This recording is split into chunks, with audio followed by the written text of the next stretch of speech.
के हाँ सुखी दंपत्ति। हाँ, पहले इसमें बात यह है ना कि माता पिता को अगर शास्त्रों का ज्ञान नहीं है, माता पिता स्वयं सत्संगी नहीं है, माता पिता स्वयं धर्म से नहीं चलते, माता पिता कभी भजन नहीं करते, और वो बेटों को सुधार क्या करेंगे? माता पिता बालक कहीं बुलावे, उधर भरे सोई जतन सिखावे। अब वो यही सिखाएंगे ना कैसे रुपया कमाना है, कैसे क्या मनमानी आचरण करने हैं। अब उनको खुद धर्म का ज्ञान नहीं तो कैसे? जो धर्मात्मा माता पिता हैं, जो शास्त्र का स्वाध्याय किए हैं या संतों का संग किए हैं, वो अपने बालकों को भगवत शिक्षा देना प्रारंभ कर देते हैं।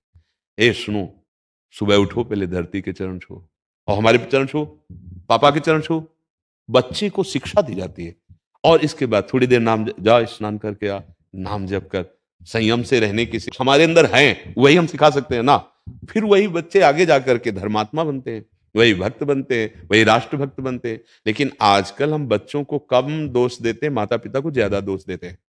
क्योंकि आपकी सावधानियां खुद खत्म हो चुकी हैं। आपको खुद पता नहीं है कि हमारी जीवन शैली कैसी होनी चाहिए। उसका प्रभाव बच्चों पर पड़ रहा है। आप थप्पड़ पे थप्पड़ अपनी पत्नी को मार रहे हैं, वो आपको कटुवचन कह रही, छोटा बच्चा खड़े खड़े रो रहा है। वो जानते हो क्या करेगी? जब आप बूढ़े होंगे ना, तो वही लीला आपके साथ होगी, वही बर्ताव आपके साथ होगा।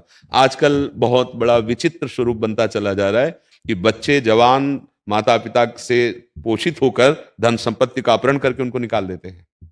बहुत श्रद्धा करी तो वृद्धाश्रम या अनाथालय में समर्पित कर देते हैं। कहीं ना कहीं माता पिता की शिक्षा का ही उसको फल मिल रहा है। माता पिता ने उनको सही शिक्षा नहीं दी। पूरा हम बच्चों पर ही दोष नहीं मढ़ते हैं, जैसे हमारे आचरण होते हैं उसका प्रभाव हमारे बच्चों पर पड़ता है, पक्का कहते हैं। हम कई बार एकांतिक में भी कह चुके हैं। एक बहुत बड़ी नौटंकी सुल्ताना डाकू की देखी थी बचपन में। जब उसे अधिकारियों ने पकड़ा और फांसी की सजा दी गई, तो उससे पूछा गया तुम्हारी अंतिम इच्छा क्या है? तो उसने कहा मेरी मां से मिला दो। मां लाई गई। कहा बेटा, सो इसे लपट करके दांत से नाक काट ली थी ऐसे। तो उनका ऐसा क्यों किया? अधिकारियों ने पूछा। बोले पहली दुश्मन ये हमारी है। हम एक पेंसिल चुराई थी, और कहा मां ये पेंसिल चुरा के लाया। तो उनका बढ़िया बेटा, लिखने के काम में आएगा। बस उस वचन ने मुझे सुल्ताना डाकू बना दिया, और आज मैं फांसी पे चढ़ रहा हूं। इसलिए इसकी नाक काटी। अगर उस समय एक थप्पड़ मार देती तो जीवन भर के लिए मेरी गलती का ये संस्कार न पड़ता। तो बहुत कुछ, सबसे पहले माता पिता गुरु होते हैं, वही हमें शिक्षा देते हैं। पर माता पिता ही व्यसन युक्त हैं तो बच्चे को व्यसन मुक्त कैसे कर सकते हैं? माता पिता ही व्यभिचार युक्त हैं तो बच्चे को कैसे कर सकते हैं? माता पिता ही भ्रष्ट बुद्धि के हो रहे हैं तो बच्चों को संस्कार कैसे दे सकते हैं? गर्भस्थ शिशु से संस्कार प्रारंभ हो जाता है। जिस दिन पता चले कि गर्भ में बच्चा आ गया है, उस दिन से ब्रह्मचर्य का पालन दोनों को करना चाहिए, माता और पिता। कैसा है? बच्चा प्रकट हो गया है, अब हम उसके संस्कार जैसे डालेंगे वैसे बन जाएंगे। हमारे यदि गंदे आचरण, तो अपने आप उसमें संस्कार जा रहे हैं। समझो, जब वो जवान होगा और अपना वर्ताव प्रकट करेगा, तब रोते घूमोगे कि हमारा बेटा है। नहीं नहीं, उसके जनक आप हैं। जनक माने पिता, उन संस्कारों के भी जनक आप हैं। तो हमें लगता है कि बेटों से ज्यादा शिक्षा की जरूरत माता पिता को है।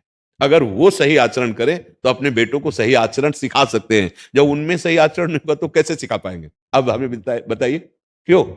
अच्छा, इसके बाद अपनी बेटी आवे तो सास कैसा बर्ताव करेगी, विचार करके देखो।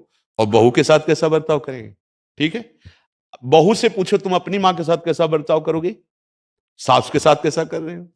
ये सब, ये जो गृहस्थी के चरित्र हैं, ये सब भ्रष्ट होते चले जा रहे हैं। ऐसे कई, आप लोग तो संसार में समाचार सुनते होंगे, आप देखते हैं कि बूढ़ी माँ को बेटा मार रहा है, या बूढ़ी सास को बहू पिटाई कर रही है, या सास ससुर पति तीनों मिलकर के बहू की पिटाई कर रहे हैं।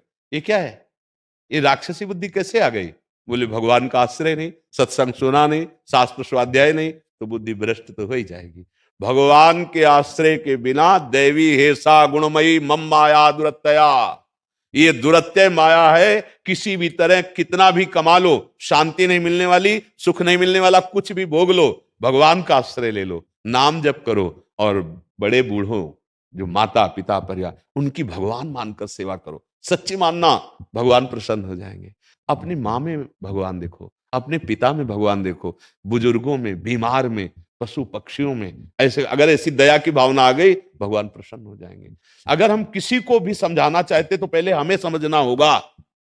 अगर हम केवल कोरा उपदेश करें प्रभु, तो यहां का जो तांडव होगा काम क्रोध का, वो 4 दिन के बाद बाहर आ जाएगा। अपने आप चल। उपदेश तभी लागू होते हैं जब स्वयं में वो स्थिति हो, स्वयं में वो आचरण हो। हम बच्चों को बनाना चाहें बहुत अच्छे और हमारे आचरण अच्छे नहीं तो नहीं बना सकते। एक बार किसी संत के पास एक माई अपने बालक को लाई। मैंने बहुत बार समझाया, बाबा ये गुड़ नहीं छोड़ता, गुड़ खाएगा तो इसके दांत में कीड़े पड़ जाएंगे, बाबा आप कह दो तो मान जाएगा। बाबा ने कहा एक सप्ताह बाद आना। एक सप्ताह बाद आए, उसको कहा बेटा तुम गुड़ मत खाया करो, गुड़ खाओगे पेट में कीड़ा हो जाएंगे, दांत में कीड़ा हो जाएंगे, ठीक है नहीं खाना। उन्होंने कहा जी बाबा। बोले बाबा एक हफ्ता के बाद क्यों कहा, आप उसी दिन क्यों नहीं समझ। बोले मैं गुड़ खाता था इसलिए, एक हफ्ता हुए मैंने गुड़ छोड़ दिया तब उसको उपदेश। तो हम अगर किसी को सुधारना चाहते हैं तो हमें पहले सुधरना होगा। नहीं, आप लड़खड़ाते हुए शराब पीकर घर में घुसो और बेटा को सोचो कि वो व्यसन मुक्त हो, कदापि नहीं हो सकता। आप मन